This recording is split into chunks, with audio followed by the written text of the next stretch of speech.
Hoy, bakit ba ang yabang mo? Eh ano naman pakailam ko sa'yo? Next time kasi huwag kang paharang-harang sa daraanan ko. Gusto sana kitang patulan, kaso babae ka.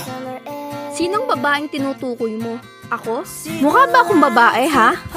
Bulag ka ba o duling lang? Kaya ka ganyan. Kasi gusto mong mapalapit sa akin. Ang tapang din naman talaga ng hiya mo, no? Saka, nasan bi utak mo? Hinangin na ba? Layla? Anong nangyayari dito? Pala yung Jejeng Love Team Campus? Eh kung suntukin ko yung bunganga mo, nang matahimik ka na. Sige nga, gawin mo. Sasagot ka pa. Aray, ba't mo ko sinampal? Bobo ka talaga eh, no? Suntok yun, hindi sampal. Tanga. Oh my God, Alu! Bakit may sugot ka? Mia? Wala lang tumiya. Alis na tayo. Di ba ikaw si Layla? Sorry Sige, mauna na kami. Wait, totoo ba to? Kinausap niya ako?